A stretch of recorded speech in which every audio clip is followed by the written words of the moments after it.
Welcome to a Shot in the Arm podcast. Today we are doing things differently. We are in Rwanda, Kigali at the IAS 2025. Today, as you can see, my co-host is missing, Ben Plumley, because it's a girls' takeover. It's an APHA takeover. It's a ground force takeover. So welcome, and I hope you enjoyed this episode. So I will start to introduce, or I'll ask my guests to introduce themselves. It's a conversation. We're going to talk about everything IAS, but also what have you guys heard from this conference? So I will start with you, Siviwe. Tell us who you are. Good morning, afternoon, evening from wherever you're watching. My name is Siviwe Gaika. I'm from PE, South Africa, and I am an upper ground force. I am also a Young Women's HIV Prevention Council member. I'm also the social media manager for the Young Women's HIV Prevention Council, and that's who I am. Thank you so much, Siviwe. And over to you, Sihle. Hi, everyone. My name is Sihle Magwentshu. I am an upper force on the ground. I'm a Young Women's HIV Prevention Council member. I am also a CAD member at the Desmond Tutu HIV Foundation. I am the chairperson. And yeah. Hi, everyone. So my name is Sinehlanhla Gogela, and I'm also a ground force with APHA. So yeah, that's me. Happy to be here. Yes, thank you so much, guys. But glaringly is your presence at the IAS 2025. And we know we are at a very, very important moment in HIV where the funding cuts are happening. Tell us a little bit about how that has affected your work or the work that you do with young people, and just give us the energy in your countries or the spaces where you are from in South Africa. Okay, so I'm from PE, right? And as a ground force in Port Elizabeth, we would have community roundtables. We would invite our peers to come speak to us and also just share with them information. We would also do pen handouts. And there's also a space called, it was a safe space near our place whereby I would go there for prevention, for mental counseling and all of that.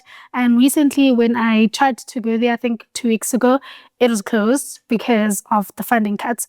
And we have also had to now stop a lot of community engagement because we can't reach other communities because we're not funded. So most of the communities that we are currently engaging with are our immediate communities, our immediate peers, because those are the ones that we can currently reach right now. So it has done it a lot because also I can imagine that the people who were behind the safe space that we were going to have now lost their jobs immediately and with no backup plan. So yeah. Yes, and you, Sihle, how's that affected your work as a CAP member in Desmond Tutu HIV Foundation? So as Siviwe has already mentioned, a lot of healthcare workers have lost their job due to the funding cut. So we do not have enough healthcare workers in our clinics. I come from Cape Town, but from a very marginalized community, which is Crossroads. And many of the people who live there do not afford private health. So they go to clinics, public clinics, and the most workers that were populated in those healthcare facilities were people who were working for organizations. So now that the funding is no more there, the people who were working for the organizations are no longer there. So they are very short-staffed. The clinics are very short-staffed. So young people do not want to go to the clinics and have to wait from the morning till the afternoons just to get prevention.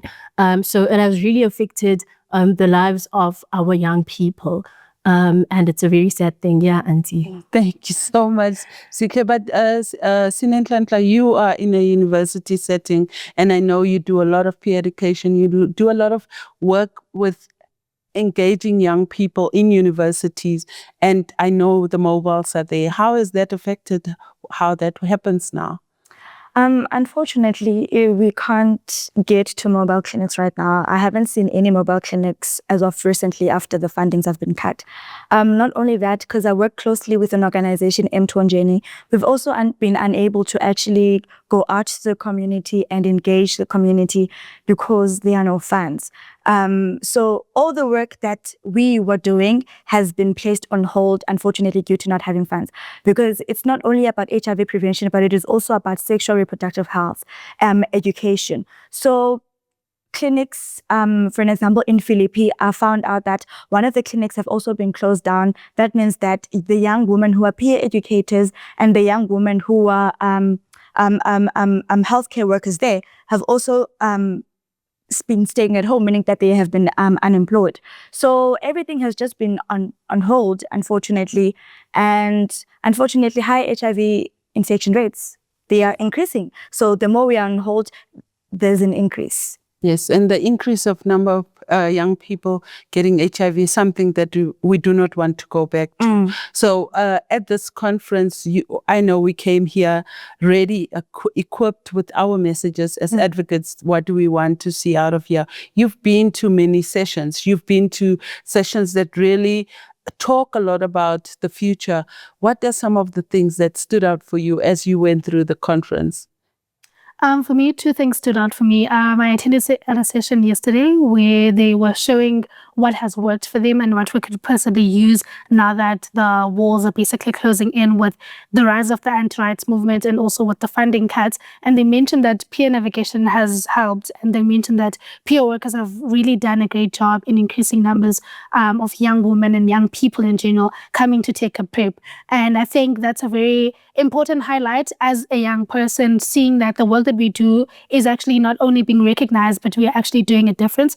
And especially during this time, I think then it's time for us to call out to funders to fund more of peer navigators, fund more peer health, fund more young people-led organizations to do the work, because clearly we've shown that we can do it and we've been doing it, and we just need funding to continue doing it. And also recently, the panel that I was part of, where I heard different people from VIV, from Ministry of Health, recommitting to HIV prevention in this landscape that we're currently in. And I think, honestly, I just hope that we weren't just committing for the sake of being in the panel, but we really meant what we were saying, and we're going to go back into our communities and actually do the commitment physically. So, yeah. Thank you so much. How about you, Sihle? Which sessions did you attend? So there's one session that I really liked. Well, we always come here and speak about HIV prevention, what is accessible, and what is in the pipeline for HIV prevention. There was a session in the morning. It was the future of people living with HIV. I loved it because not only are we now speaking about the prevention of HIV, it shows that people who are living with HIV are not forgotten. Right. Thank you so much. And Sine, I know you've been part of some facilitations, chairing some sessions. What stood out for you? Honestly, a lot actually stood out for me, but one of the sessions that actually stood out, it was the opening session where you also were in the forefront and actually advocating for communities that there can never be anything for us without us, and the importance of funding and also giving the funds to community leaders, people who are in the forefront advocating for all the different types of HIV preventions, and that choice was a right. That actually stood out for me. It was very important that community voices were amplified.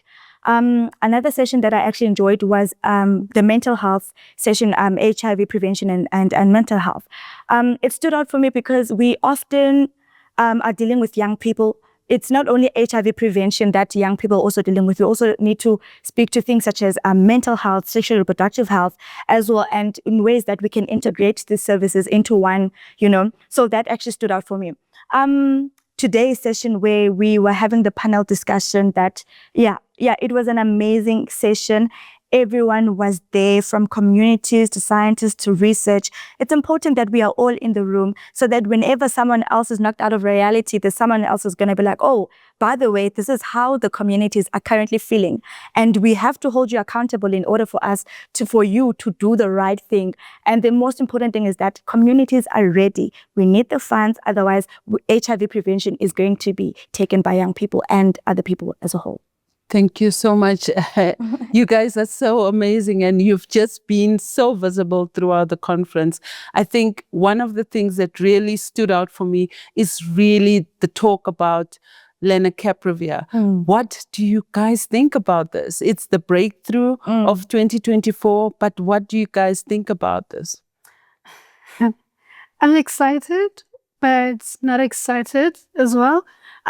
Because now that the funds have been cut, coming from a country where it's probably not going to be prioritized, chances of us receiving it are really low. So I'm excited because obviously it's a game changer. But access is something else. Yeah. Right. And just to give you some hope, Siviwe, South Africa is one of the 8 countries that is earmarked where Lenacapavir will be rolled out. And as we were doing the maths and the science, it looks like we will have about 400,000 new doses. So the challenge is on you guys to ensure that young people access these interventions and they go back and they stay on HIV prevention. Sihle, what are your thoughts on Lenacapavir? Andy, I'm very, very excited for it. Before you mentioned that, I was going to add on to what Siviwe was saying about the funding cut. But as young people, we do not have patience. So Len is something that will come and bring more convenience to us. We love convenience. So anything that we have to struggle to get, we easily give up. So Len is our convenience. So can you elaborate a little bit about what that convenience means for you as a young person? It means that I won't be, so it means that besides there being more prevention methods, there's now something that I can, use for a very long time, just once. After 6 months, yes. Yeah, so the long-acting part of it. And for you, Sinehlanhla? I mean, I use it twice a year. It's long-acting, convenience, and I like that. And also, I think it's going to take a lot of, because I think our healthcare right now is facing a lot of constraints. So it's going to help in that regard. So it's very exciting. It's long-acting. As long as we have access to it, we are committing to the fact that we will actually be on the ground and educate other young people as ourselves to actually take on it. So it's very much exciting. I'm excited for it. I can't wait to actually myself use it because I believe that representation matters. So I can't present something to young people and not be able to use it. So they need to hear from me as a user as well. Yes, that's amazing. And I was going to challenge you guys to say, I think you guys are at a very special moment where you guys can be the influencers of some of these modalities that you fight for. But so many things are also in the pipeline.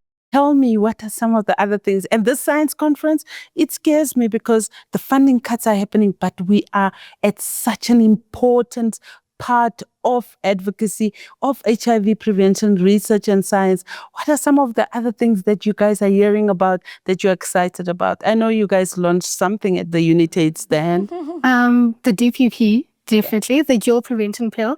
Unfortunately, I have a big fear of needles, so I won't be taking Len because I really fear needles. But that's why we want a basket of choice for people like me who are scared of needles, can have a choice to not use Len, but instead take the DPP. So the dual prevention pill, I think it's great convenience. I'm so excited for it because it's killing 2 birds with 1 stone. I'm not now going to the clinic one day for my contraceptives and then going next week for oral prep, waiting long lines, but I'm just going to go just for 1 pill, take it orally daily, and I don't have to take 2 pills. And I'm really excited for it. And use Sihle. Okay, so there is prevention that's in the pipeline as well. It's a dual prevention pill. We are also sitting here, 3 of us. We are in a GCAG, which is a global community advisory group, we are global. So yes, so it's an expressive 10 study. So it's for people living negatively, so living without HIV. So you will take it to protect you from HIV, and it's also a long acting because it's taken once a month, yes. Yeah. So a lot of science is happening and a lot of choices. And that's all those studies are happening in our countries. So Sinehlanhla, what is some of the pipeline things that you are excited about? I'm excited about choice, to be quite honest. I'm excited about LEN. I'm excited about DPP. I'm excited about the 1 month pill as well. I'm excited that young people one day will have access to these varieties of product because truly variety is important.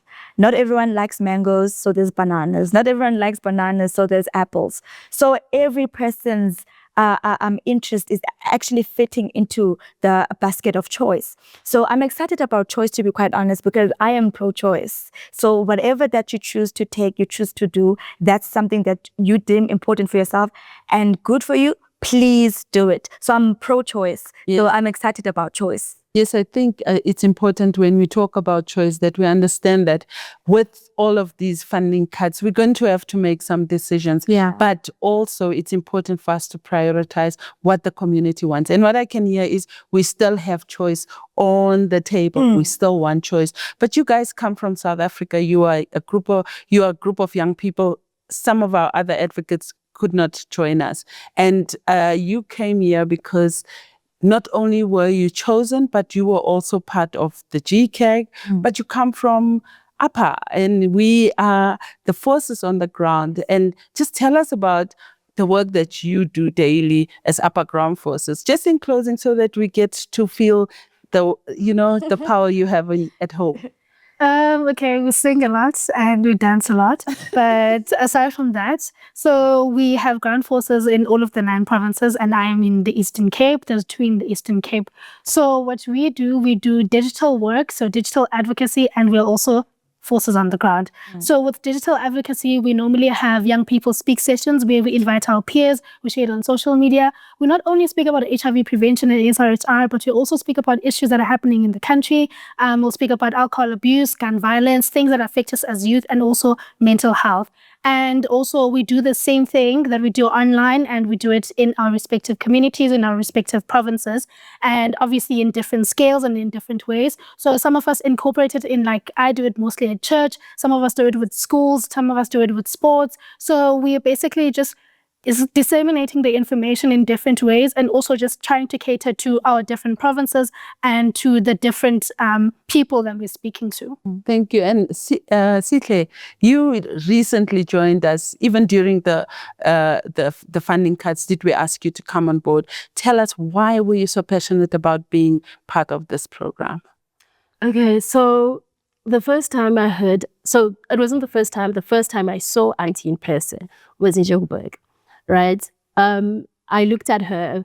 We had a meeting. I looked at her. She was standing there. She was talking. I was like, who is this woman? And after that, the ground forces were talking. I was like, who are they? I wanted to know about the organization. I wanted to know more about it. So I started asking the ground forces, what is this about? What are you guys doing? I want to be part of the APHA. And then I spoke to Auntie after the meeting. I was like, Auntie, can I please join? And then Auntie was like, you'll have to apply, write me a motivational letter, and then I'll see. So yeah, man. So APHA is a really great space for young people. It's mostly populated by young people. Well, it's young people. So yeah, man. I loved that everyone there were able to speak. No one was afraid of people. Everyone knows what they want. Young people having their own voices and speaking for themselves, not asking Auntie to speak for them, not asking anyone else to speak for them, but speaking what's in their heart and what's in their mind. Right. As the host, I just want to declare that I am the auntie. All right. Sine, you've been part of the ground forces. I think you, just before the funding cuts, we just given you the award for the alumni, and you've been part of the ground force for a long time, and you stay in the space. Can you tell us how this program has really changed your life? First of all, it has educated me and it has empowered me. And I'm currently in rooms that I never thought I would be in because of APHA. So APHA has been the driving force for me to actually succeed, because not only are you given a platform to build yourself, but to be confident, and you have other young people who are assuring you, who are behind you and rallying behind you and the ideas that you have. In APHA, we support one another. Any idea that you have, best believe it's gonna be supported. So APHA is an amazing platform, not only on HIV prevention, but holistically, man. It is impossible for you to not succeed with APHA. Impossible. Thank you so much, guys. And thanks for coming here and representing the other ground forces. I know we are a team of over 18 forces on the ground in our group, but we also, you guys represent young people who cannot be here. And thanks, you guys have been a shining light to this.